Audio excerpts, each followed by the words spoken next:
Bismillahirrahmanirrahim. Assalamualaikum warahmatullahi wabarakatuh.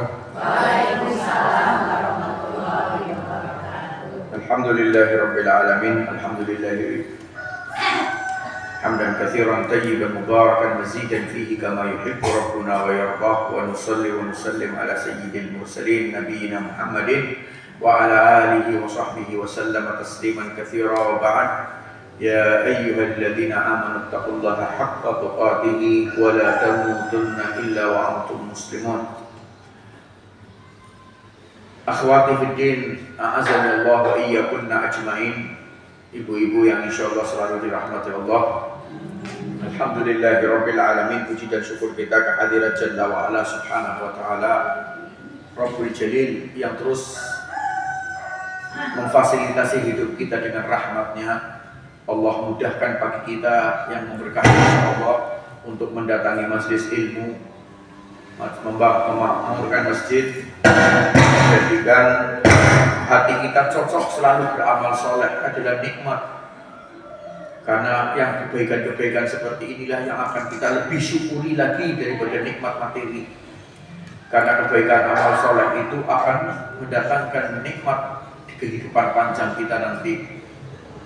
Maka apalagi bukan hanya kita masih diberikan istiqomah, mampu mendatangi majelis ilmu, senang dengan majelis ilmu, memakmurkan masjid, tapi juga kita diberi sehat, diberikan kesempatan terus di atas nikmat duniawiyah maupun ukhrawiyah, maka lebih-lebih bersyukur. Maka mudah-mudahan syukur kita adalah kita wujudkan dalam kebaikan amal soleh kita, taat kita kepada Allah Subhanahu wa ta'ala. Itu baru syukur yang sebenarnya. Ikhwati fiddin rahimani wa rahimakumullah jami'an. Ibu-ibu dan yang hadir semua ya, termasuk kita semua kaum muslimin. Siapa di antara kita yang dengan keimanan kita kepada Allah, kita yakin adanya surga dan neraka, ada kehidupan nanti setelah kita mati. Betapa menginginkannya seorang muslim mendapatkan nikmat hidup yang enak, menginginkan surga, kebaikan nikmat kubur yang dilanjutkan dengan kebaikan surga. Betapa takutnya kita dengan kesengsaraan, takutnya kita dengan azab kubur, takutnya kita dengan azab di neraka. Itu adalah bagian yang menggelayut dalam hati kita setiap saat. Subhanallah, Allah ajarkan itu doanya, maka karena itu selalu menggelayut dalam hati kita, rasa ingin masuk surga, takut kepada neraka. Apa doanya kita, Bu? Al-Quran surat Al-Baqarah ayat 200, Rabbana atina fid dunya hasanah wa fil akhirati hasanah wa qina adzabannar. Itu doa satu jagat itu. Setiap waktu kita berdoa dengan itu. Ya Allah, berikan kepada kami kebaikan di dunia, kebaikan di akhirat. Apa itu kebaikan di akhirat? Surga. Wa qina adzabannar, dan jauhkan kami dari azab neraka. Orang cukup minta kebaikan surga, tetapi minta dijauhkan dari neraka. Sebab apa, Bu? Kita mesti punya dosa, gitu loh. Mesti punya salah, dosa. Maka kita minta kebaikan surga sekaligus ngerti sadar dosa. Wa qina adzabannar, bebaskan kami dari neraka. Itu kan doa kita setiap saat. Kalau lebih bagus lagi ada hadis riwayat Imam Muslim. Kalau masalah Bukhari termasuk meriwayatkan hadis ini di dalam kitab Sahih At-Targhib wa Targhib lil Mundhiri, disebutkan man sa'alal jannata salasan qalatil jannata Allahumma adkhilhul jannah, wa man ista'adha minan nari salasan qalatil nar Allahumma ajirhu minan nar. Oh, nyuwun sewu, nek nyuwun surga diulang ping 3. Anggo bahasa Jawa ora apa-apa, mau pakai bahasa Arabnya ya monggo. Allahumma inni as'aluka ridhoka wal jannah. Itu kan biasa doa kita, diulang 3 kali. Man sa'alal jannata salasan, barang siapa meminta dimasukkan ke dalam surga 3 kali, Allahumma inni as'aluka ridhoka wal jannah, Allahumma inni as'aluka ridhoka wal jannah, Allahumma inni as'aluka ridhoka wal jannah, diulang 3 kali. Surga itu makhluknya Allah, Bu. Surga ini bisa ngomong. Aja takon kimin ngomong wallahu a'lam. Tapi itu keimanan kita karena hadisnya sahih.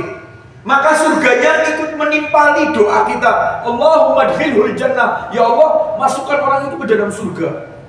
Jadi kita masuk surga bukan karena doa kita sendiri. Bisa jadi surga ikut mendoakan kita. Maka ada judul suatu saat, orang-orang yang dirindukan surga. Ini tolong, ini kan dalil-dalilnya.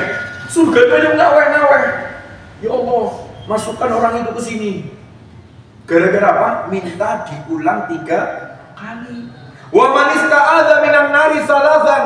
Barang siapa yang mengucapkan minta dilindungi dari surga, dilindungi dari neraka 3 kali, khalatin nar.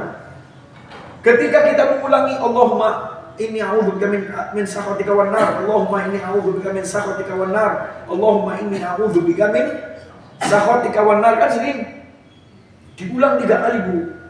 Nerakanya melu ngomong, melu menimpali, Allahumma ajirhu minan nar. Ya Allah, bebaskan orang itu dari neraka. Jadi bisa jadi kita masuk surga itu karena diaweh. Bisa jadi kita tolak masuk neraka kenapa? Neraka lebih musir dewek. Surat pengen kalau kowe. Mana tuh aja ngene. Dari apa? Dari doa. Kenapa kita terus berdoa seperti ini? Karena kita punya keyakinan hidup kita bukan hanya di dunia. Nah, masalahnya orang berdoa itu harus juga diikuti dengan ikhtiar. Maka pada hari ini kita kepengen ngadep-ngadep nage. Penghuni surga sifatnya kayak apa? Penghuni neraka kayak apa? Diadep-nah. Hasilnya apa? Apakah kita ada di dalam sifat-sifat penghuni surga? Ataukah kita tidak ada sifat-sifat penghuni nerakanya? Kalau sesuai dengan yang diamalkan doanya, maka akan menjadi mudah bagi kita. Antara usaha dengan doa selaras sejalan. Paham ya? Kenapa judul hari ini saya mengangkat dengan kalimat versus. Ini diadep-adepna langsung ditelegu ki sebab masuk neraka, ki sebab masuk surga. Sifat penghuni surga seperti ini, sifat penghuni neraka seperti ini. Maka kita mengusahakan. Bagaimana mengusahakan bisa sampai ke situ? Nanti kita bahas. Ikhwati fiddin, a'azani Allah wa iyyakum ajmain. Saya ingin mengatakan hadis yang pertama. Hadis ini diriwayatkan oleh At-Tirmidzi. Kita membahas cuma 2 hadis yang diversuskan tadi. Hadis yang pertama ini diriwayatkan oleh At-Tirmidzi dan Ibnu Hibban, dan hadis ini sahih. Beliau sallallahu alaihi wasallam mengatakan apa? Ala ukhbirukum biman tahrumu 'alan nar. Wahai para sahabat, mau enggak kamu tak beritahu orang-orang yang haram masuk neraka? Haram masuk neraka berarti ini surga. Surga ini kok gelem karo dewek gitu loh. Haram sih. Wah haram lho ya jamene. Nek ibu-ibu ngomong ibu nek kowe ngamuk kan. Arep dolan nang omahe ora haram kowe mlebu meneh. Waduh. Berarti ora li sama sekali. Lagi orang li sama sekali nih, orang li sama sekali masuk neraka. Berarti masuk surga. Maka para sahabat menjawab, ya Rasulullah, bala, iya, mau, apa itu ya Rasulullah?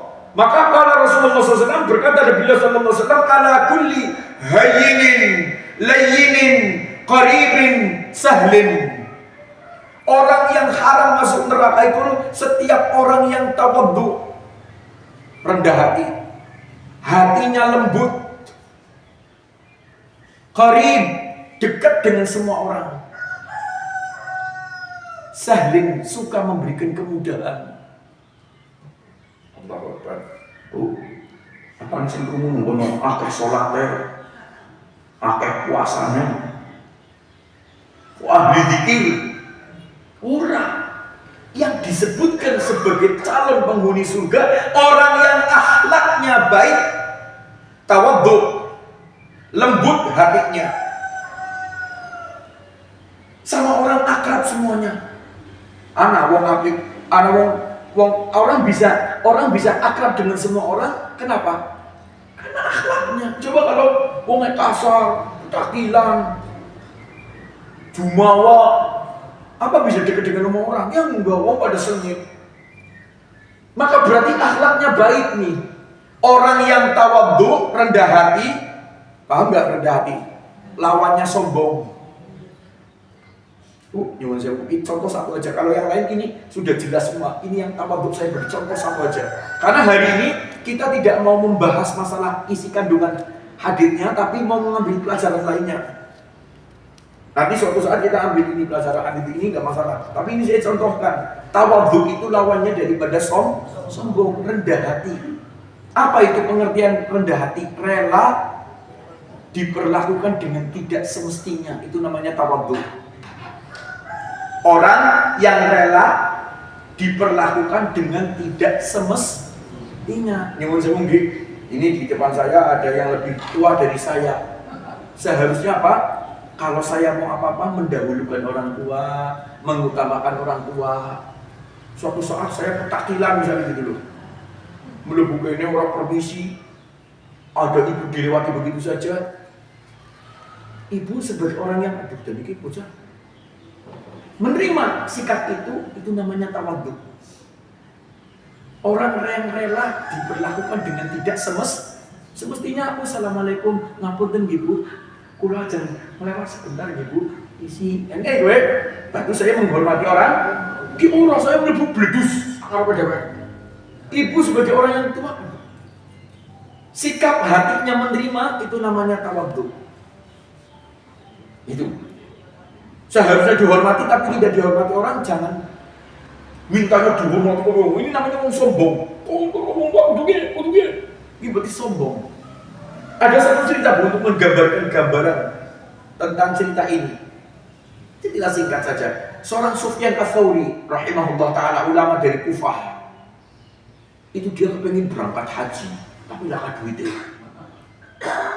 Maka primen caranya dia ikut kafilah, rombongan kafilah dagang yang punya duit mau berangkat haji juga.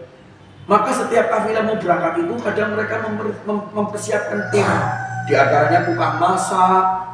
Karena zaman dulu kan gak ada rest area, gak ada warung-warung di pinggir jalan. Jadi kalau mau bepergian jauh kan harus bawa binatang, bawa tukang masak, mau mandek nang gurun pasir deh, nyembelih anak sing mau memasakkan. Maka Sufyan Ats-Tsauri main daftar gue lah nyong pokoknya kudu mantap. Nyong kudu dadi juru masak padahal dudu ahli ini. Maka suatu saat dalam perjalanan dia masakkan hasilnya petaura, kamplang. Sama bosnya, sama majikannya kamplang. Oh, tapi dia terima. Ya wis aku sing salah. Sampai di Mekah, ini singkat cerita. Begitu di Mekah, Sufyan Ats-Tsauri ini kan ulama, sesama ulama nasi kenal. Anak Sufyan Ats-Tsauri didatangi oleh murid-muridnya orang-orang itu yang tahu kenal ini Sufyan. Ini orang ahli hadis, orang ahli fikih. Maka pada berlumuti di Masjidil Haram. Pada minta tanya ini, tanya itu, tanya ini, tanya itu. Pimpinannya mau sing ngamplang, orang paham kan itu. Melewati anak apa sih kalau ramen nemen. Jadi mau kaya.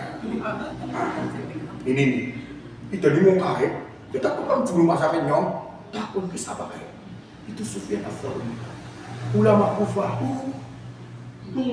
Nangis. Dipeluk setelah minta maaf betul. Tapi saat waktu tadi dikepret meneng. Kenapa? Walaupun ulama tapi memang saya salah gitu loh. Rela diperlakukan dengan tidak semestinya, itu namanya tawadhu'nya. Ini sikap tawadhu, rendah hati. Maka Allah SWT mengatakan ala kulli hayyinin layyinin qaribin sahlin. Orang yang dekat dengan semua orang yang hatinya lembut. Hatinya lembut itu apa? Perasaan wong butuh bantuan, bantu. Hatinya lembut, ucapannya baik, enggak kasar. Ini karena hatinya ini. Munculnya yang keluar kelembutan. Innallaha latifun khabir. Allah itu maha lembut. Artinya apa? Allah sangat perasa. Ada orang minta, ada orang butuh bantuan, Allah akan berikan. Sensitif. Aja masa bodoh gitu loh. Orang yang reaktif, selalu sigap dengan lingkungan, itu akhlak itu. Qarib, dengan semua orang dekat. Sahlin, suka memudahkan urusannya orang. Gara-gara kan dibalik, kalau bisa dipersusah ngapain dipermudah? Pernah dengar gak? Nek bisa dipersusah ngapain kenapa? Ujung-ujungnya duit. Kayak mana bisik? Dia brol duit. Kepengen cepet, nah duit mana? La haula wala quwata illa billah. Ini muamalah. Maka kalau kita bisa memudahkan orang, Allah senang sama itu. Man yassara musliman yassarahu Allah fid dunya wal akhirah. Orang yang suka memudahkan orang lain, Allah akan mudahkan urusannya di dunia dan jadi akhlak. Ikhwati fiddin rahimani wa rahimakumullah jami'an. Sekarang hadis yang kedua. Mari kita lihat. Hadis ini diriwayatkan oleh Imam Ahmad. Jadi tadi apa? Sifat penghuni surga wonten 4. Sekawan nggih. Pertama, yang tawadhu, ingkang kalih yang hatinya lembut, yang ketiga dekat dengan semua orang, yang keempat suka memudahkan. Semua ini urusannya muamalah akhlak.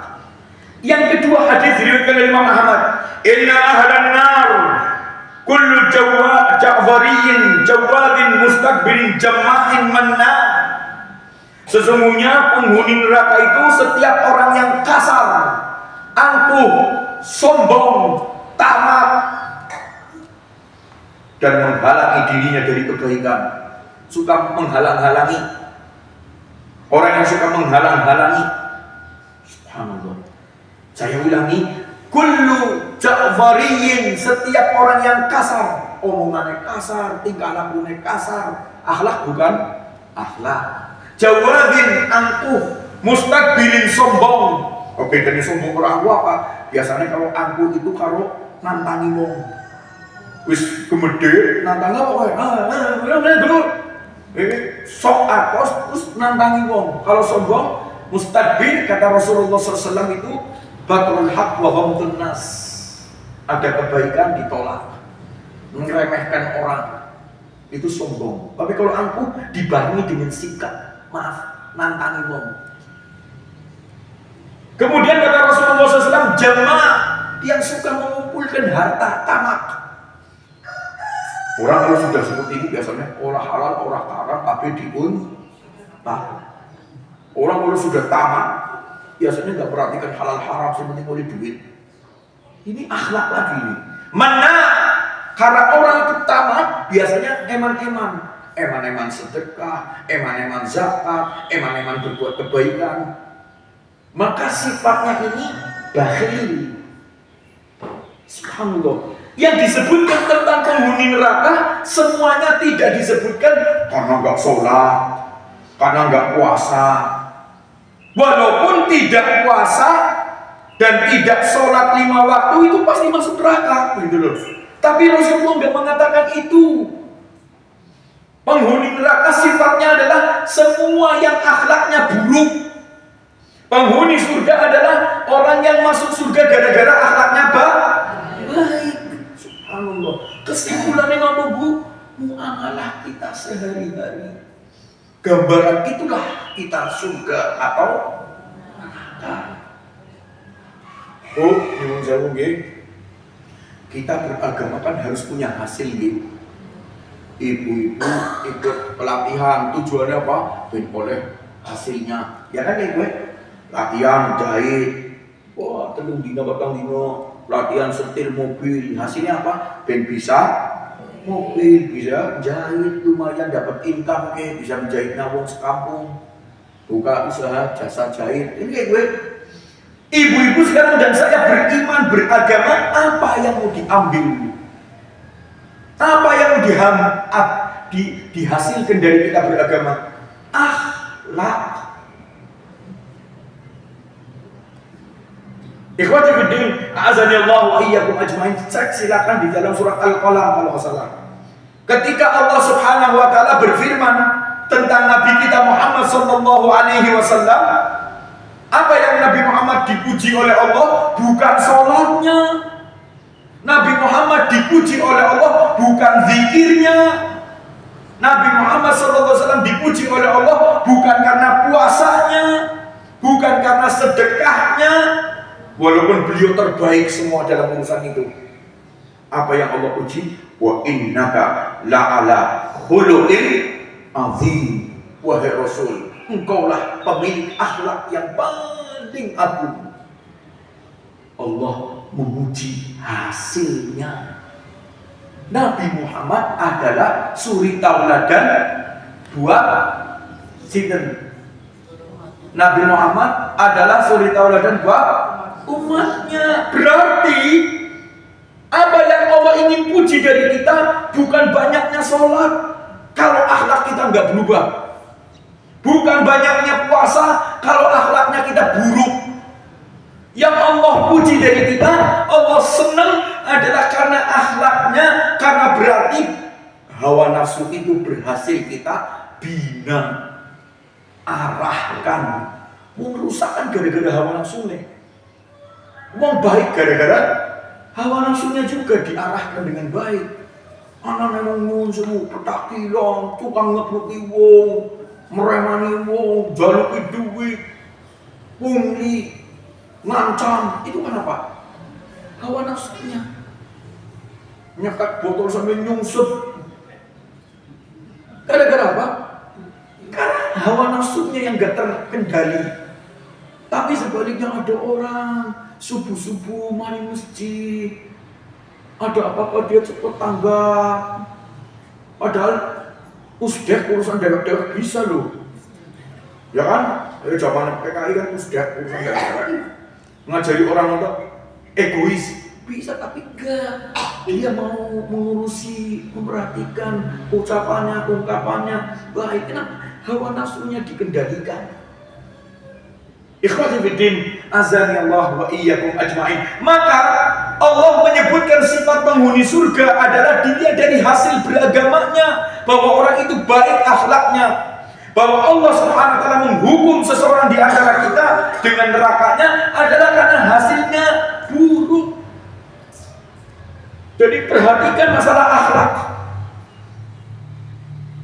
Ikhwati fiddin, azani Allah wa iyyakum ajma'in. Wa innaka la'ala khuluqin azim. Ini adalah sebuah contoh kenapa Allah enggak menyebutkan puasanya, sholatnya, zikirnya. Karena itu proses. Ibu-ibu kan tanya sama saya, bagaimana supaya akhlak saya baik? Ya kan? Pertanyaannya kan itu, supaya bisa saya masuk sebagai penghuni surga, supaya saya terhindar dari neraka. Maka prosesnya ada 5 minimal. Semuanya ini dalam syariat agama. Dalam syariatnya Nabi Muhammad SAW, untuk bisa menjadi akhlaknya baik sehingga dia menjadi penghuni surga, terhindar dari sifat-sifat yang buruk yang artinya terhindar dari neraka, ada prosesnya. Nabi Muhammad juga sama. Beliau menjalani apa yang beliau ajarkan, maka beliau tidak jargoni. Orang mengajar orang lakoni. Beliau adalah orang yang paling taat. Maka hasilnya ada gitu loh. Maka kalau kita setengah taat bisa jadi setengah hasil. Dia mampir di sini, dibakar di sini. Wis-wis enteng, bakal diangkut. Tapi kalau kita bersungguh-sungguh, Al-Quran surat Al-Ankabut ayat yang terakhir 68-69 nanti kepada walladzina jahadu fina lanahdiyannahum subulana, orang yang bersungguh-sungguh akan kami tunjukkan jalan-jalan itu. Yang penting sungguh-sungguh. Beragama ini ajang berdolanan. Ikhwati fiddin, a'azani Allah wa iyyakum ajma'in. Maka ada 5 yang pertama. Bagaimana supaya akhlak kita itu menjadi baik? Sekali lagi, ada hadis itu, walaupun hadis ini didhaifkan. Kalau masalah riwayat At-Tirmidzi, ad-din al-muamalah. Agama seseorang itu terlihat pada akhlak dan muamalahnya. Intisari kita beragama itu bagaimana kita berakhlak, kita bermuamalah. Kenapa? Yang lainnya itu proses, cara. Subhanallah. Sempurnanya iman seseorang itu bukan dengan banyaknya sholat, Bu. Sempurnanya iman seseorang bukan banyaknya ngaji, Bu. Sempurnanya iman seseorang bukanlah banyak qiyamul lail. Akmalul mu'minina imanan ahsanuhum khuluqan. Bukhari Muslim. Sempurnanya iman seseorang itu yang paling baik akhlaknya. Jadi kalau kita nggak ahli ibadah, nggak apa-apa. Yang penting sholat 5 waktu sudah benar. Orang banyak sunnah, orang masalah. Puasa sih mending melu puasa Ramadan, orang masalah. Orang pernah puasa Senin Kamis karena nggak mampu, orang masalah. Sempurnanya adalah pada akhlak. Kenapa? Akhlak adalah hasil tujuan kita beribadah, merubah manusia yang bisa dikendalikan oleh hawa nafsu menjadi manusia yang mengendalikan hawa nafsu. Yang lebih ujiannya kita sedoyo niku setiap hari masalah hawa nafsu. Tok. Yakin, cak aja. Kenyong minum, kenyong pakai tangan kiri atau tangan kanan. Nah, ujian. Gelem jagung apa orang, anak mesti karo mlaku. Itu gagal. Jadi hawa nafsu tiap hari ujian kita. Maka orang yang mengendalikan hawa nafsu sukses. Orang yang kalah dengan hawa nafsunya, itulah akhlaknya buruk. Maka penghuni ikhwati fiddin, ada 5. Yang pertama, kita ingin menjadikan bagaimana akhlak kita itu menjadi baik. Prosesnya melalui agama ini. Maka pertanyaannya ibu-ibu, loh kamu anang wong ya, contoh ini pertanyaan sih nanti terjawab dari sini. Ayo anang wong daerahnya niku mboten sholat tapi kiye akhlaknya. Aku suka pribadi. Jawabannya gampang, kalau nggak munafik ya ria. Karena orang yang menjadi baik adalah dengan syariat ini. Kalau ada orang tidak menggunakan syariat Allah, berarti ada sesuatu yang lain. Entah munafik atau ria. Ria itu orang yang kepengen mendapatkan pujian, bukan lillahi ta'ala. Atau munafik lebih parah paning. Gue aslinya duduk muslim. Dia hanya menampakkan keislaman. Gitu loh. Nah, untuk bilamin orang yang mau baik, ya ini prosesnya yang pertama, ibadah. Ibadah itu dikerjakan dengan baik, dengan ikhlas, dengan memahami maksud tujuan ibadah. Aja asal rudak. Lu mau orang pahami, orang ngerti. Tahu nggak Bu? Sholat contohnya Bu. Aqimis sholata lidzikri. Sholat kita itu mengingat Allah. Yang kedua, aqimis salata, inna salata tanha anil fahsya wal munkar. Salat karena kita mengingat Allah itu akan berpengaruh. Apa? Setelah salat bisa mencegah perbuatan keji dan munkar. Eman salatin nyong mau kasih ngemut Allah, masa sih nyong nyolong. Nah, eman salatin nyong mau kan emut Allah, masa nyong mau emut Allah sekipan ngalalkan segala cara nota digawe di markup harga 10.000 tulis 15.000. Ini akhlaknya buruk ini kalau bilang tadi markup. Tukang catut. Ulo ajan tuku niki ajan tumbal niki Mas, tapi notanya kosongan mawon. Oh itu ini. Kalau sudah orang minta nota kosong, berarti Arab nulis karepe.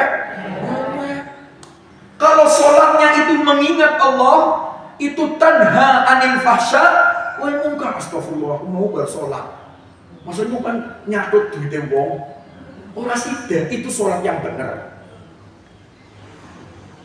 Jadi sholat mengantarkan apa? Kepada akhlak yang baik.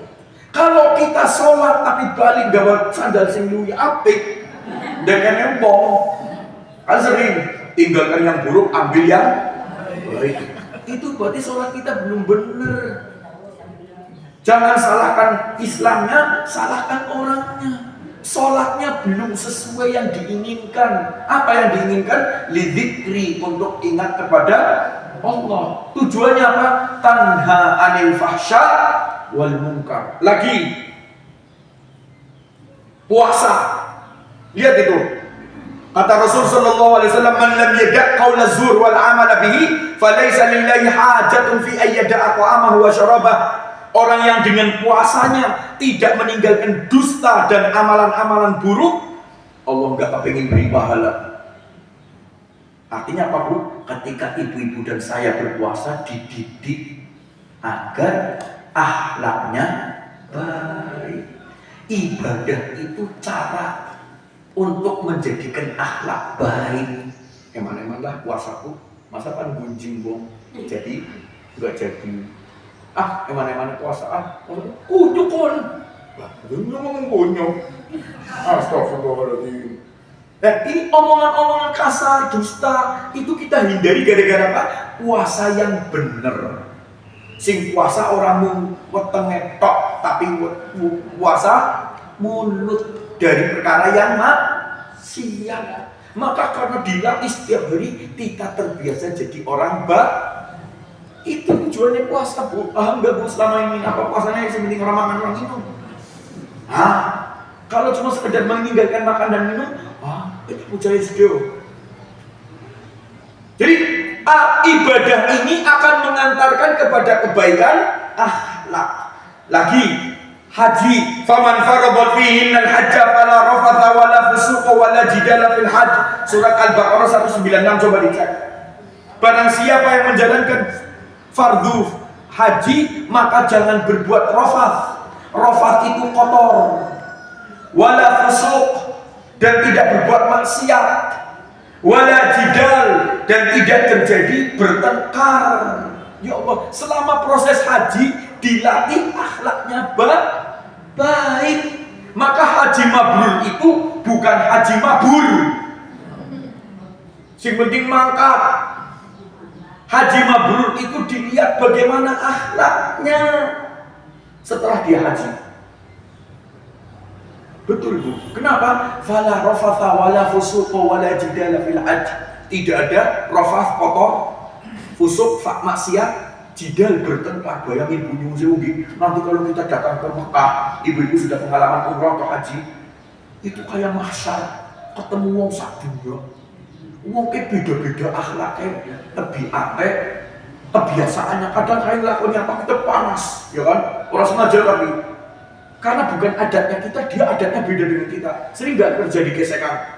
Maka di situ Allah mengatakan jangan bertengkar, sabar, gitu loh, dilatih gitu loh. Jangan ngomong kotor, jangan ini, jangan itu. Dilatih selama 40 hari kurang lebih di sana. Maka terbiasa menjadi akhlak yang baik. Ketemu orang yang beda adat, bahkan nyungsem di Indonesia nyekal das sarung orang baru. Ibu cuma sekali sama temanku, coba daerah Arab, daerah Timur Tengah, daerah Eropa, coba dia orang apa? Lepas jenengan bisa ketemu kalau dukung, siapa? Udah ngatur kok dia. Yang sudah sudah haji, maka sabar. Subhanallah, dilatih baik. Begitu pula dengan zakat. Qaulun ma'rufun wa maghfiratun khairun min sadaqatin yatba'uha adza. Orang yang bersedekah, orang yang berinfak gak boleh nyakiti yang menerima. Akhlak lagi. Jadi rukun Islam semuanya akhlak. Tuh lihat tuh. Jadi orang mau kepengen baik, laksanakan ibadah dengan mengetahui tujuan dan caranya yang benar. Nanti akhlaknya berubah gara-gara caranya benar. Yang kedua, ikhwati fiddin, a'azani Allah wa iyyakum ajmain. Ini prosesnya. Yang kedua, baca Quran. Tahu artinya, itu pengaruh sama hati itu, Bu.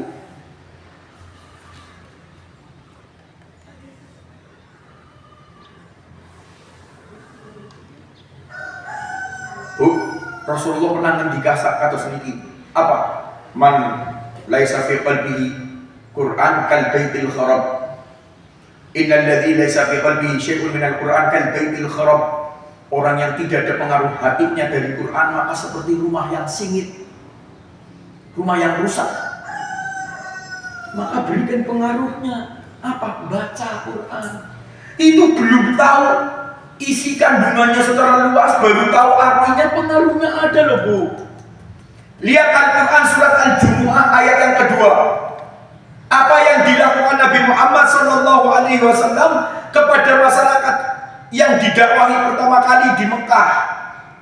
Huwallazi ba'atsa fil ummiyina rasulan minhum yatlu 'alaihim ayatihi wa yuzakkihim.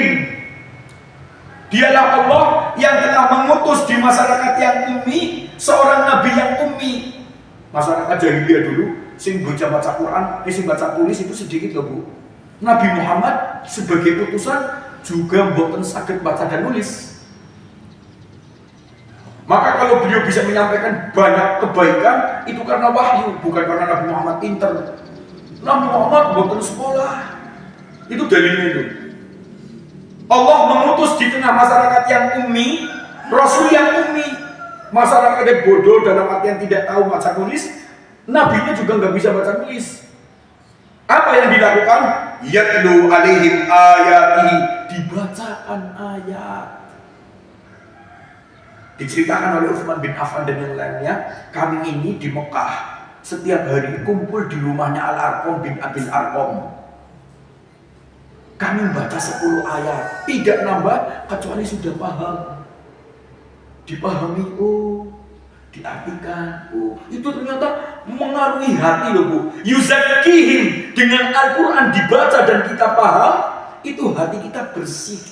Nyuwun sewu nggih. Contoh ini ada seorang cerita ini. Dulunya sebelum dia belajar, walah, begitu, bahasanya kasar. Dulu. Tapi subhanallah, karena dia memahami bahasa Al-Quran, dibaca artinya, ya Allah, ternyata setiap hari aku dilaknati Quran. Itu mandek Bu. Suratnya apa kira-kira? Sing orang melaknat orang yang suka mengumpat, berkata kasar. Wailul likulli humazatil, celakalah setiap pengumpat dan pencela. Astagfirullah, baru baca artinya dari nyong sih biasa ngomong bajingan. Oke gue ya, bisa ada. Wah, ini omongannya kasar karena tahu artinya. Astagfirullah, itu hatinya berubah Bu. Maka orang itu banyak baik hatinya, bacakan Quran, pahami artinya, minimal itu. Tapi kalau kita baca Qurannya orang seneng, ngurungokna Qurannya orang seneng, lah pripun arep memahami. Hasilnya ada kalau kita dekat dengan Quran. Maka kalau hari-hari kita makan minum sedina ping 3 minimal burung karo ngeteh wedang karo jajanane, itu maka jiwa kita juga membutuhkan konsumsi. Apa konsumsinya? Baca Quran. Ayo dibuka terjemahannya. Oh, astagfirullahaladzim. Oh ternyata ini ya. Oh ternyata. Kenapa? Itulah hidayah yang kita minta. Lah baca Quran orang paham ya, orang ngaruh. Itu pengaruh Bu. Ikhwati fiddin. Yang ketiga, supaya kita bisa selesai dari tema ini, pengaruh ilmu. Maka datangilah pengajian, cintailah majelis ilmu. Bu, kembali kepada ayat yang tadi saya bacakan, surat Al-Jumu'ah ayat 2. Setelah Allah mengatakan yatlu alaihim ayatihi wa yuzakkihim, Allah jadikan Nabi Muhammad disuruh membacakan Quran, dengan itu mensucikan hati. Wa yu'allimuhumul kitaba wal hikmah, Nabi Muhammad ngajari isine, orang cuma mengartikan, dipahamkan ilmu. Orang kalau ilmunya, pengaruh ilmunya banyak, mesti bakal berubah Bu.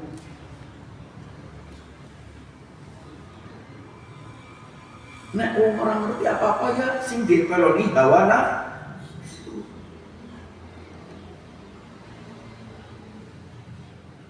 Subhanallah. Ada sebuah mungkin gambaran gitu kan. Karena pengaruh pengetahuan, tahu paham ilmunya, jadi apa? Jadi bisa berubah. Kebaikan ada dalam akhlaknya. Bu, tahu nggak Bu? Ternyata di dalam Quran orang lebih surga itu bukan karena banyak sholat kok. Coba dibaca Quran, dipahami artinya, didalami maksudnya. Ternyata wal kadhiminal ghaidha wal 'afina 'anil nas. Orang yang mampu menahan emosi, memaafkan orang itu lebih surga, Bu. Jadi karena paham man kadzaba ghaidhan wa huwa qadirun ala an yuqadhahu da'allahu ala ru'usil khalaiq hatta yukhayyiruhu min al-hurul 'ain masya'a. Orang yang bisa menahan emosi padahal bisa saja dia marah, padahal dia bisa saja melabrak gitu loh. Tapi dia tahan. Nanti di akhirat ini ilmunya, Bu. Maka mudah-mudahan saya dan Ibu bisa menahan emosi semampunya kita, semaksimal mungkin. Karena nanti ternyata masuk surganya dengan cara VIP. Ilmunya dimasukkan ke dalam hati. Bu, ternyata kalau orang mampu menahan emosi, kemudian dia memaafkan orang, surganya gampang. Orang mau gara-gara sholat, orang mau gara-gara puasa. Mungkin aku sholat, aduh, angel. Orang bisa piamulain, alah, kesel. Lah, mungkin yang lemah puasa be angel. Ya, sudah penting Ramadan toh. Orang sing sunah, orang apa-apa, tapi akhlaknya lihat. Ternyata nanti Allah akan memanggil orang yang mampu menahan emosi. Padahal dia bisa saja muntah marahnya, Allah akan dahulukan masuk surga dan disita. Di depan semua orang disuruh masuk duluan, plus milih pasangan. Harus apa? Pilio. Sing liyane koredan. Bahasa terjemah bebasnya gitu, Bu. Coba yang seperti itu dimasukkan dalam hati kita. Pengaruh ilmunya loh. Bahkan pintu surga, ibu-ibu tahu nggak pintu surga itu ada 8. Salah satunya adalah namanya pintu wal kadhiminal ghaidha, pintu menahan emosi. Ada orang masuk surganya VIP gara-gara nahan emosi. Yang seperti itu ibu dapat dari mana? Di pasar, di pengajian. Ilmu tentang yang seperti ini, cintailah majelis ilmu. Hati kita akan dipengaruhi. Maka berubahlah akhlak kita gitu. Paham? Yang ketiga, faktor doa, Bu. Doa. Terus minta sama Allah, Allahumma hdini li ahsanil akhlak, la yahdi li ahsaniha illa ant.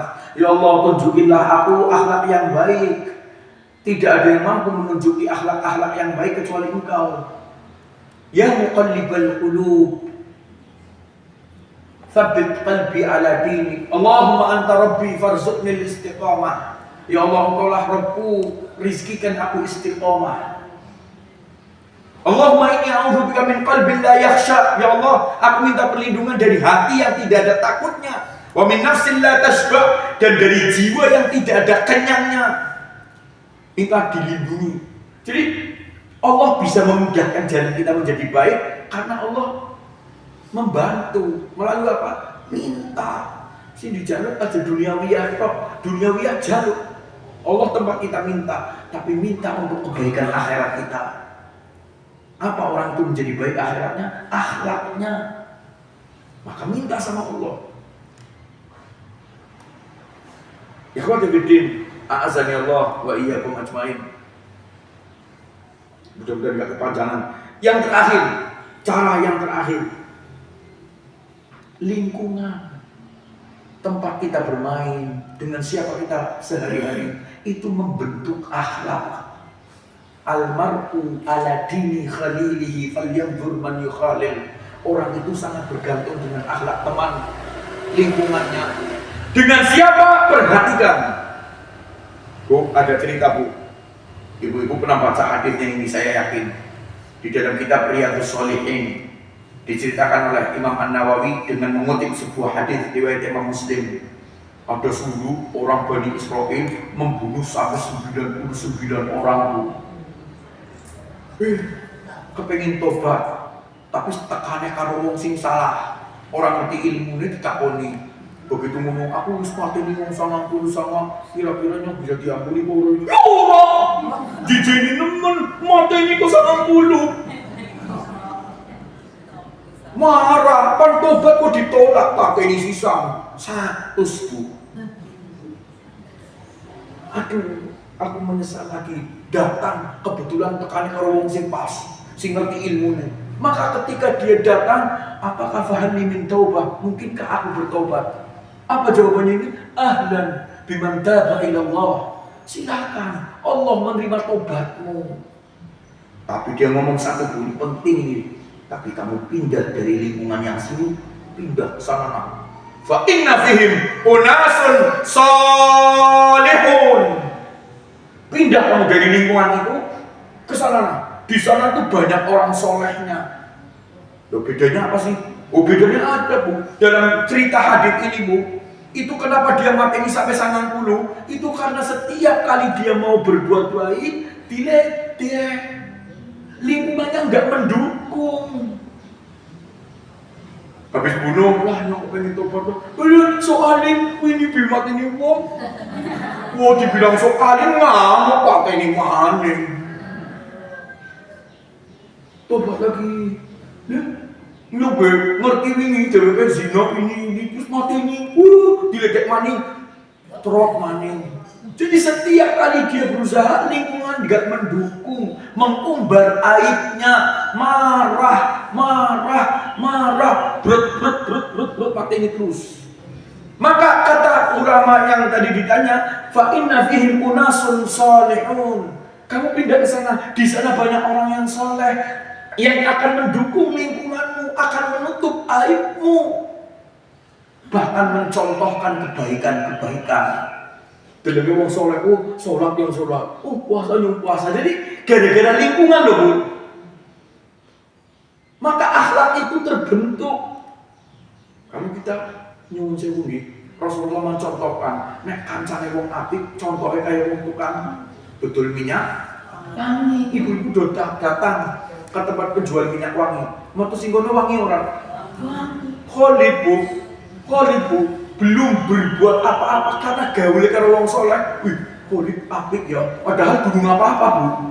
Oleh mambune. Gitu loh. Misal contoh saya nakal preman. Astagfirullahaladzim, nah nyontok dolan karo musik kaya. Baru bolak-balik masjid, wong sudah mulai mikir Khalid. Ya. Wong tobat kendian ya. Belum apa-apa loh, Bu. Baru bergaul dengan orang lain. Sebaliknya, orang berteman dengan orang buruk itu kayak tukang las. Ibu datang ke tukang las, metu sikono membunuh Rena. Dan ini Khalid dolane karo kaya-kaya, petakilan di bocah, padahal durung apa-apa. Saya cuma bergaul dengan orang-orang yang nggak benar gitu loh. Sudah dapat stigma buruk, mendapatkan penilaian buruk. Durung kena apine loh, nanti bolong-bolong, mulai nggak sholat, mulai ngomong kasar, ya kan? Gara-gara apa?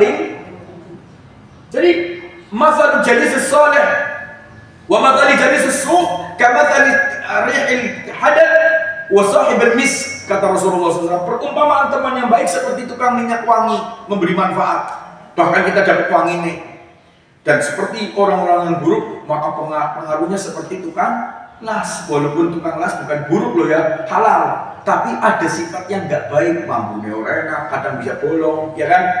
Dewek ganggu kacamata, kok si tutup si gede gitu, tidak kena, ya kan? Berarti kan dia nggak seneng. Api itu bahaya, Bu. Intinya, Bu, lingkungan sangat kuat membentuk akhlak, tabiat. Maaf, bukan tabiat, akhlak kita masing-masing.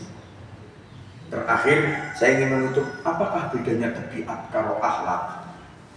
Tabiat biasanya digawa oleh orang sebagai apa, Bu? Watok digawa ngurek. Iya, Bu, ada sesuatu nilai yang dalam tubuh kita, yang dalam diri kita Allah sematkan. Kadang watoknya keras, ya kan? Maka karena pengaruh akhlak yang baik, kerasnya kepada kemaksiatan. Watak memang nggak bisa berubah. Ada orang yang halus, ya dari dulu juga ngomong kasar loh bisa. Kenapa? Memang tabiatnya itu halus, lemah lembut. Itu karena memang pembawaan. Contohnya Umar bin Khattab, Bu. Umar bin Khattab itu orang yang paling ditakuti, keras. Sebelum masuk Islam, kerasnya musuh Islam. Begitu masuk Islam, pengaruh din, pengaruh agama, pengaruh pendidikan, pengaruh doa, pengaruh macam-macam. Kerasnya sama orang tentang Islam gitu loh. Kerasnya nggak berubah, karena itu mana watak.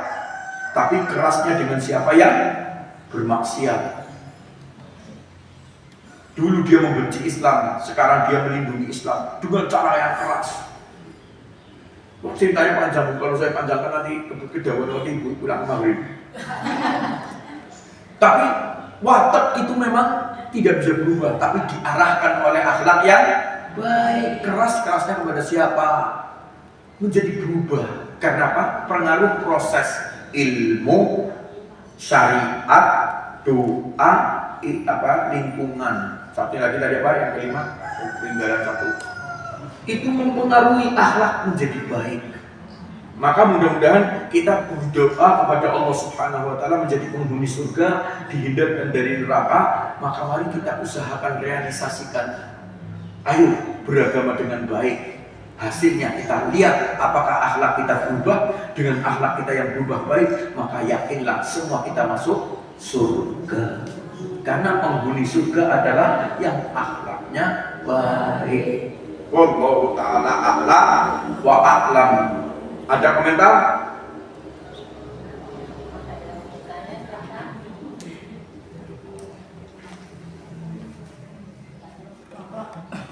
Ada sebuah hadis, ini sekedar untuk kesimpulan. Rasulullah pernah ditanya, apa perkara yang paling banyak memasukkan orang ke dalam surga?